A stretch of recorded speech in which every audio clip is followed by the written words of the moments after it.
All right, hello everyone. Welcome back to the Culture Wave Media Network. Well, I'm going to be one of your hosts today. I'm Mark Jacobino, joined by Vinny Albano. Hello, hello. And today we're going to be talking about probably the most popular anime airing right now, dandadan. This was a show that had a 3-episode theatrical release a couple weeks ago. Vinny was actually able to Hmm. see it, and his review is up on the channel if you want to go check that out. So, Vinny, you Hmm. really like the show so far. Yeah, this show is so hype in my opinion. Yeah, so we're gonna be talking about episode 4 today, and I had to catch up, so I caught up, and now I'm on the same level as Vinny on Don Da Don, and this show for me is good. I like it a lot. I Hmm. don't love it because it's very weird, and weird is usually not up my alley, but I respect the show for one-upping itself on weirdness, and its humor actually lands. I feel like a lot of anime are weird, and they think the weirdness is funny and kind of checks the box for humor, Hmm. but Dandadan actually has good timing. It has good jokes, and the chemistry between the two main characters is fantastic. And I think the real heart of the show.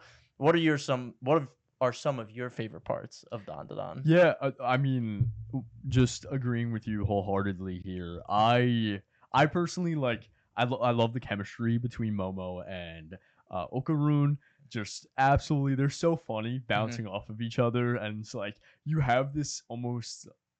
They're setting up for this kind of romantic underlying, but then right when you think a sweet moment is gonna happen, Okarun says something and then Momo snaps. And I think it's just so funny, and it's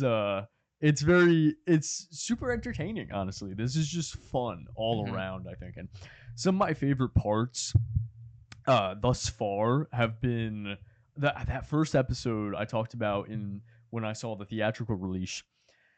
That first episode wholeheartedly is just through and through, I think, epic. Mm. Just it is awesome. There's so much great action. The animation is beautiful. This is Science Saru who did Devilman Crybaby Oh, and okay, so many gotcha. other great animated shows. And this episode, I know you said the weirdness might turn you off, and for a lot of people, it will. I personally love it. I think that it really shows for me when an artist who the creator of the manga, which I forget his name, but the creator of Dum Dum, he is just kind of expressing himself with no filter, and I Hmm. love that. I love that when an artist can just show the unfiltered rawness of his mind, Mm. and just the energy that brings. You could feel the passion. For me, I think going beyond just anime in every artistic medium, I think the worst thing you could be is dull. There's Right. Yeah. nothing, yeah, there's nothing worse than a dull movie, a dull piece of art, just a dull piece of writing, etc. And what I love about the weirdness is that it's far from dull. Like Mm. you can feel the passion, and that just makes it exciting. Um, to wrap up, sorry, a very long-winded answer, but to wrap up your question, by far my favorite part in this episode, which if we want to like just talk about it, when this episode is a huge chase scene, and when they play the Lone Ranger theme, Mm. and Momo is on top of Okarun's body as he transforms, and they just dash through this wave of zombies and a crab ghost, and it just. I thought that was some of the best animation I've seen this year. Beautiful color work and just epic. Just Yeah. what an epic direction. I like the word energy. There is an energy, a kinetic energy about Hmm. this show. It's nonstop. It's always going, and it does pause once in a while to have those character moments. We get one at the end of episode 4 here, and Hmm. there is that sobering kind of reality of what they're dealing with the ghosts and aliens, and I appreciate those moments. But other than that, it's just pedal to the metal all the time. Go go go, Yeah. the colors, the creativity, the chasing, like you said, using his speed, but her telekinetic powers to swing around and zip around and use Hmm. the train to get away from Turbo Granny. It all came together really well.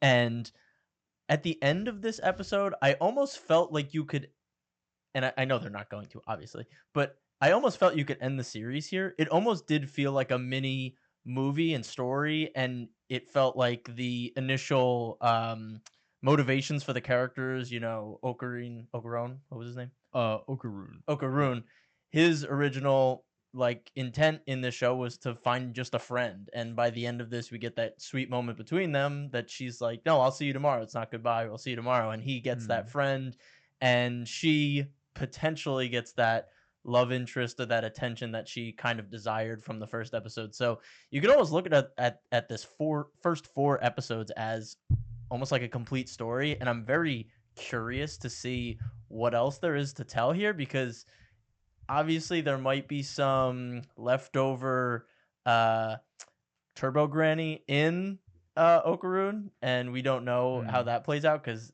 obviously he's still gonna have like powers to some degree, even though they did banish her. But I'm very curious to see where this series goes. Do you have any mm. like first theories about where this series is headed? Did you even read the manga? I didn't even ask that yet. So I did not read the Okay. manga. I remember when I was still in high school at the time. It was like right when the manga first was like really getting popular. I read the first two chapters, but nothing else. Okay. All Yeah. right. So do you have any clue about where this story might go? Because Hmm. you know the ghosts have been proven real and the aliens have been proven real. So Yeah. both characters are now in each other's worlds. And I guess I'm just curious what the overarching story is going to be now. Is it going to be liberating more ghosts that are stuck in this like in between realm and that's what their job's going to be moving forward? I just don't know. Yeah, yeah. That it's valid. I think this is like the end of the first arc. Mhm. However, they did leave us a little clues to what's gonna come, Oh, okay. and that's the other two main characters Right, in who the, like, theme song. yeah, yeah, they have them in the intro, and we saw a little bit of them in episode two. I don't know who they are or what they are. I believe it's already kind of faded because I saw the theatrical release, so that Mm, was already a month or two ago now. And I remember one of them is like a famous actor or something. Uh, yeah, uh, but they, I think, are now going to play a big part going into the next episode. gotcha. Yeah, was that the one where the guy was on that TV show and he revealed that he was, like he's actually 23 or something? It was Yeah, like his yeah. age was a big thing in the news? Okay, alright, interesting. Um, yeah, I think what I really grabbed onto was the moment when they realized that the place was haunted and Turbo Granny goes to these different locations where young women were assaulted or killed or something terrible happened to them, and Momo has that you know switch turn on where she's like, "Oh, I have this power to potentially help spirits or something along those lines," and Mm, I guess Okarun will assist her in that. And then, are the aliens gonna come back? You know, those aliens came yeah, to the planet looking for some baby making, and yeah. they destroyed their ship. So are those aliens pissed? Are they gonna come back? Maybe. And then there was also that alien that it looked like a ghost, but it was an Yeah, alien the inside the sumo wrestler yeah, one? Yeah. inside the Torii gate, like it was an alien, but I was like, this kind of gives me ghost vibes, but Yeah. maybe they combine. Maybe there's alien ghosts. I don't know. That would be probably in the realm of the show. Yeah, which is like we're just getting started, so it's really Yeah. hard to tell. I think that would be really cool. That's a really cool concept, and definitely something that because there's clearly overlap between Mm, ghosts and aliens here. So to really put that overlap to shine on in this show, I think it'd be really fascinating. Even if like I'm not I'm Dragon Ball because of the new game yeah, yeah. has been on my mind. I'm not suggesting that they fusion dance, but like if there was a way where Momo and like Okarun's powers can almost combined, Mm, that would be really fascinating. yeah. So yeah, I'm not sure, but I'm excited. I mean, nothing is off the table. We've Yeah, seen a ghost grandma take a high school kid's balls, yeah. and then that boy. Oh well, he Go ahead. still has to get his balls back. No, I thought he got him Yeah. back. I think he got the shaft back, but I don't think he got his balls back. Oh Yeah. my god. Yeah. Okay, he got the shaft back. So where are the balls? So who has those? Dude, I don't know. Turbo Granny, like, is that her lasting effect? Yeah, I could be entirely wrong on this, but it's like I just remember he mentioned getting like the main part back. I can't believe we're having this conversation. This show is absurd. he mentioned getting the main part back, but he never mentioned his balls coming back. So I'm not, and also like they're a big part. They're in the intro, the golden balls that kind of while he's dancing in the intro. So I'm not sure if like I don't know, but I'm pretty sure they're not with him yet. Okay. All Yeah. right. So maybe that's the main story. We have to Yeah. get the balls back. Got it. Okay. Yeah. Understood. Yeah. Gosh, that's okay. Gosh, what else is there to talk about with this absurd show? I mean, the animation. Who does this? Who's the studio behind this? You This said is Science Saru. Science Sara. Yeah. Okay. So, and is this a long manga?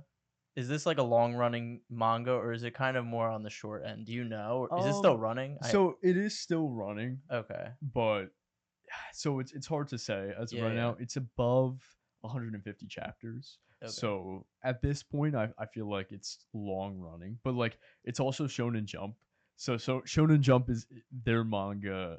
They're gonna try to extend it for as long as possible. I mean, you have Naruto that's like 800 chapters, Bleach, and obviously One Piece that is going on past 1,000. So, True.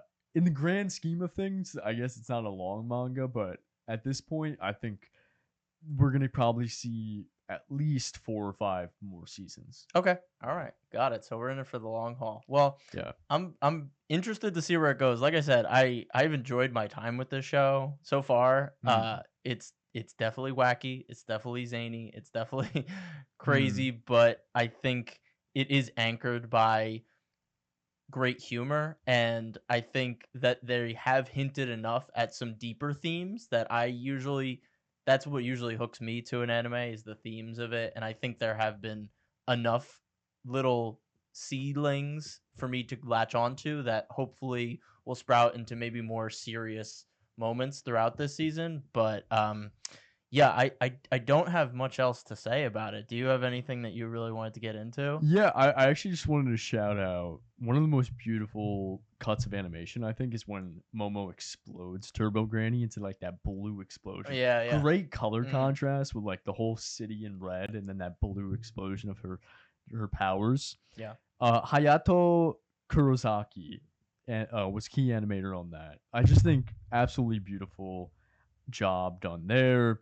I do not have the key animator with the Lone Ranger scene when they're basically Spider-Manning around the city, but that like I can't express it enough. I already talked about it at the beginning of the episode, but like that scene is so hype for me. Like the second I heard the Lone Ranger theme song start playing in a very like poppy techno kind of remix, I got so, and there's like a spotlight that hits them, and the camera's going through the crowd. Just that was the most epic scene I think I've seen in anime in a bit. It just gave me. It was so hyped. It was so hyped. So I can always appreciate when anime can make seemingly less epic things very epic, and I think this was like a perfect example of that. Just a simple getaway scene, just was super elevated by a great music choice, fantastic animation, and just creative movement with combining both of these two characters' powers. So yeah, really cool. I'm excited to talk about this week to week. Very curious to see where it goes. But yeah, that's all I got, Vinny. I don't have anything else for this. me too. I don't think there's much else except for like, dude, if you are watching this and you haven't, I mean, this is already episode 4. If you're watching this, you probably are already checking in week to week. But if you're not, I recommend so, because it's just fun. It's just fun. Like even if you're not attuned to the weirdness, it is still pretty fun. Yeah, no, agreed. As someone who's not like that into the weird side of anime, I think this does a good job Yeah. of just one upping itself in the best way possible. Um, but yeah, we'll be here week to week to review and talk about dandadan and all the weirdness, like balls being taken and alien ghosts potentially, and it'll be a lot of fun. Me and Vinny will Yeah. have a lot of fun. So Yeah. Yeah. if you haven't already, please follow us on all our social media. That will be linked here in the description. Would really appreciate it. We're talking a bunch of different animated projects. We talked about Wild Robot. We're talking about Uzumaki, which not as impressive. And we're also talking a bunch of live action stuff. So if you want to check that out, that's all on the channel as well. So signing off, I'm Mark Jacobino, And I'm Vinny Albano. and we'll see you on the next one. This is the culture.